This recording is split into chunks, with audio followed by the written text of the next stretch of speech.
Okay, the last time we were talking about the larynx, and the larynx is a short passageway. It's about 3 inches long that connects the laryngopharynx to the trachea, and it is made up of 9 cartilages. And this picture shows us very well what's going on here. The first cartilage is the thyroid cartilage, and this is commonly called the Adam's apple. It is situated, as you can see, below the hyoid bone. Okay, it is the anterior wall of the larynx, and it has a triangular shape, or it's also described as a shield shape. And it is important to note that this is larger in males, and this is one of the organs that becomes larger during puberty in males. The next cartilage is the epiglottis, which we can see from this view in the back, and this is from the front. And this is a better view to see it from the side, and the explanation of how it works is better to see from the side also. This is a large leaf-shaped piece of elastic cartilage, and it is free to move up and down like a trap door. Now, during swallowing, the larynx rises, the entire larynx rises, which causes the free edge of the epiglottis to move down, forming a lid over the glottis. The glottis is the opening that we have, that it's a narrow laryngeal opening that leads to the trachea, and it's located behind the root of the tongue, this epiglottis. Okay, we can go back over to here, and we can see that this epiglottis is right here. Here's the root of the tongue, so it is right behind that. So the glottis, then, again, we can see the rima glottis is called, okay, right here. This is the glottis. This is the narrow laryngeal opening that leads to the trachea. Okay, so this epiglottis then is located behind the root of the tongue, and it gets closed off. That is, the glottis gets closed off during swallowing, okay? And it also prevents air from getting into the stomach. Okay, there's also the cricoid cartilage. Okay, let's move to that picture. The cricoid cartilage, and the cricoid cartilage, you can see here, is another piece of cartilage. It gives the larynx some posterior support in the back. You see in the back here, it gives some support. There's also the arytenoid cartilages, okay, which we can see from this picture here. No, that's the cornicula, excuse me. The arytenoid cartilages are here, okay, and maybe we can see them even better over here. The arytenoid cartilage. The arytenoid cartilage, there's 2 of them, so we said there's 9 cartilages. There's 1 thyroid, 1 epiglottis, 1 cricoid, and the 4th and 5th are the arytenoid cartilages. They're attached to the vocal cords, as you can see right here, and they influence the position and the tensions of the true vocal cords. Okay, notice they are 2 sets of vocal cords. These are the true vocal cords, so they are going to be therefore involved. These arytenoid cartilages, they can actually turn and change the tension on the vocal cords, so they're important with voice production. Okay, numbers 6 and 7 are the cuneiform cartilages. Okay, It's 8 o'clock. It's 8 o'clock. Okay, anyway, these are the cuneiform cartilages, and these are located up here. Nothing in particular to say about those. And 8 and 9 are the corniculates. Again, just note that they are also part of this entire 9 cartilage structure of the larynx. Okay. Now, there are 2 pairs of ligaments here and here. Remember, this is just a mid-sagittal section, so there's going to be pairs. There's 2 pairs of ligaments, or folds, that extend across the larynx. And these will reduce the size of the glottis. The upper pair, we can see one here above the upper pair, is the false vocal cord, also called the ventricular fold, okay? It is not elastic, and what it does is it prevents entrance of foreign objects into the trachea or the larynx, and it protects the lower folds or the vocal cords. So the lower pair then, over here, the lower pair, these are the true vocal cords, or they're called the vocal folds. These are elastic, and they are situated, once again, between the thyroid cartilage and the arytenoid cartilages, okay? And these cartilages are attached to the small muscles, and these muscles control the tension of the true vocal cords. Okay, just a note about sound production. Since we're talking about vocal cords, the cords vibrate when air passes, thus generating sound waves.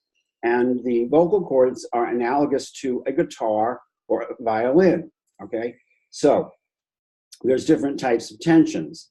A short, thin string will give rapid vibrations and therefore a high-pitched tone.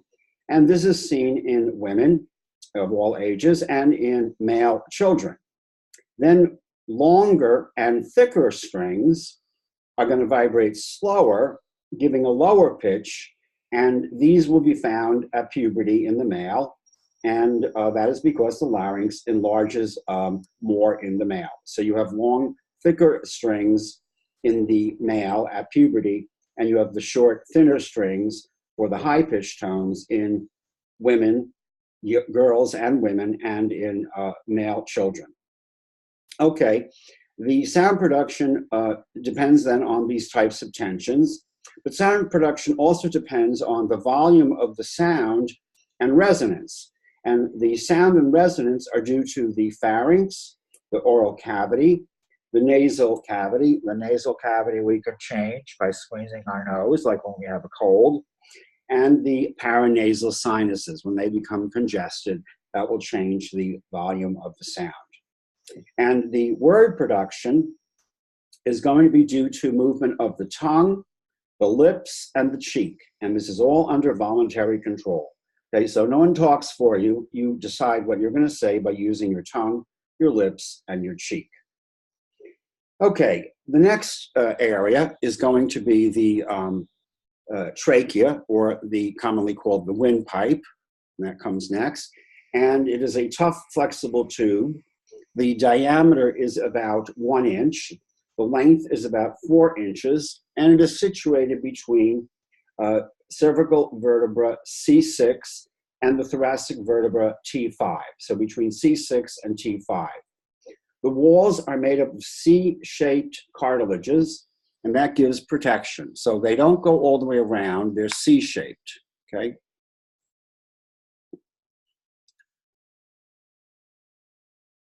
I'm going the wrong way again. Okay, so here we see a nice picture of these C-shaped cartilaginous rings that are formed in the trachea, okay?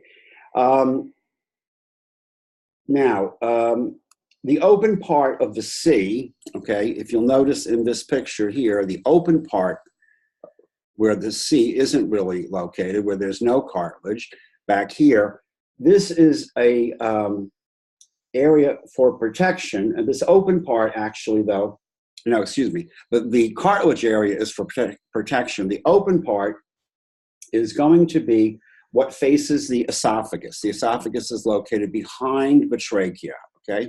This is the esophagus here in blue.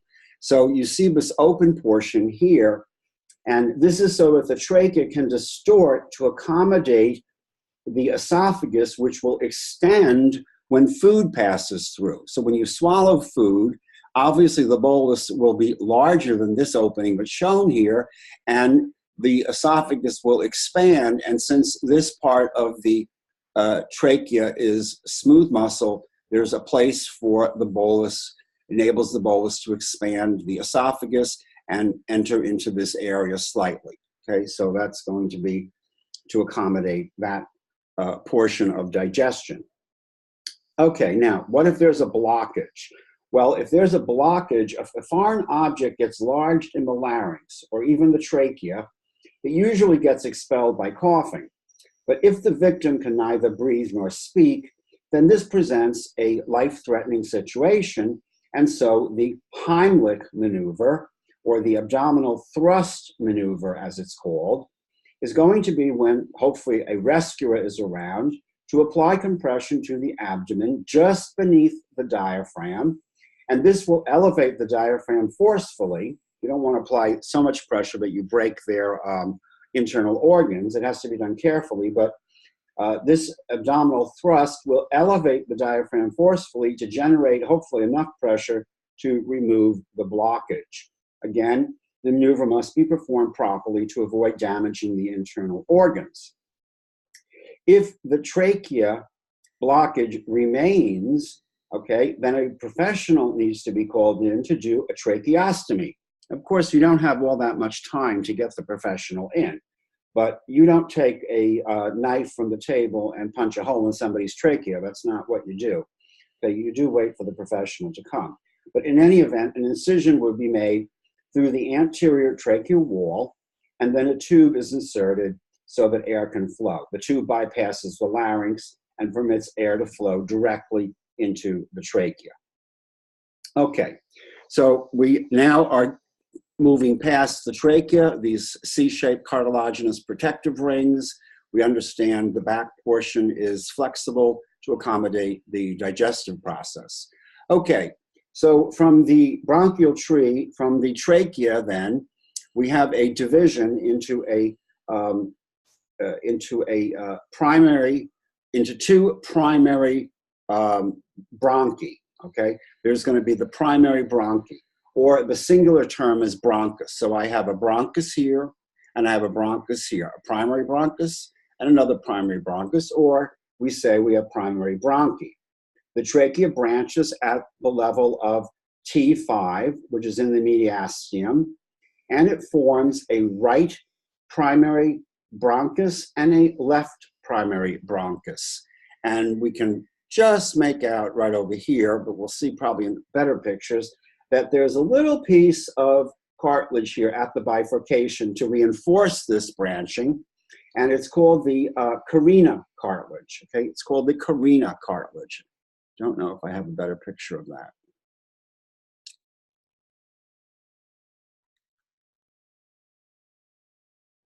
I do somewhere else, but there's a little blip here of cartilage, the carina cartilage, okay, and that's going to reinforce this bifurcation. Okay, from the primary bronchi, we get to secondary bronchi. This cross section here is good. It's in the mediastinum, and we can see here the trachea, and we can see behind it the esophagus. Okay, it's a good picture to see that, and we can see then the division here into the primary bronchi. Okay, primary bronchi, and again, this is where the carina would be. Okay, here is labeled for us the carina right here at the bifurcation. Okay, from the primary bronchi, we get to the secondary bronchi. They're next. We have a right secondary bronchus, and that's going to be over here, okay? And we have a left secondary bronchus, which will be over here. And as the primary bronchi enter each lung, they give rise to secondary bronchi, which enter the lung lobes. As we move to the tertiary bronchi, okay, the tertiary bronchi, so we see here the one on the right, and the one on the left is over here, okay? So the branching is getting smaller, it's like a tree. And the tertiary bronchi, well, the secondary bronchi divide to form about 10 of these tertiary bronchi in each lung. Now, as we get to the tertiary bronchi, the cartilaginous rings are getting smaller. Further branching continues until we get to the bronchioles, okay? You can see here the left bronchiole, okay? And we can see over here the right bronchiole, okay? The bronchioles have a diameter of about 1 millimeter. They're very narrow, The diameter can be varied to control the air distribution in the lungs. Now, the bronchioles have no cartilage at all. Now, the air distribution is controlled by the autonomic nervous system. It can cause dilation or constriction. Also, an inflammation of the bronchioles can block the airways as well and cause things like, or it can be due to things like an asthmatic attack or an allergic reaction. Okay, with further branching now, we get into the terminal bronchioles, okay? You can see here the left terminal bronchiole and the right. We'll go to another picture, okay? And we see here the bronchiole, and then we see terminal bronchioles, okay? Terminal bronchioles feed into the respiratory bronchioles. The diameter of the terminal bronchioles is about 0.4 millimeters, so about 0.5 millimeter, and they supply air to the lobule. And one of these divides to form several respiratory bronchioles. So now we get into the respiratory bronchioles. The respiratory bronchioles are the finest branches of the tree. Okay, they deliver air to the respiratory surfaces of the lungs, and they open up into the alveolar ducts. Okay, they open up into these alveolar ducts, which we see here. The alveolar ducts are straight ducts whose walls consist of alveoli, which are expansive chambers, which end at or feed into the alveolar sacs. Okay, these are the sacs right here. This is the alveolar sac, all of this. Okay, the alveolar sac are the terminal clusters of the alveoli. So think of it like a bunch of grapes. The individual grapes are the alveoli, or alveolus is singular, but the individual grapes are the alveoli. Okay, so we have the respiratory bronchioles, okay, and their walls are surrounded by these alveoli, and we have the ducts, and they are also surrounded by the alveoli, and this whole cluster is called an alveolar sac. It is the terminal cluster of alveoli. The alveoli themselves are the gas exchange surfaces, and you can see that there are these duct-like structures in here for the air to spread in as well. Okay, so again, the alveolar ducts are the straight ducts whose walls consist of alveoli. They're an expansive chamber which end at or lead into the alveolar sacs, which are the terminal clusters of alveoli. They're like a bunch of grapes, and the individual grapes are the alveoli or alveolus. And the alveoli account for most of the lung's volume, and they provide tremendous surface area for gas exchange. The alveoli are small cavities. They're filled with gas. There's about 150 million alveoli in each lung, and they give the lung a spongy appearance. They are the actual site of gas exchange, and they are the final divisions of the bronchial tree. Okay, we'll take a break here, and then we'll talk about the lung lobule.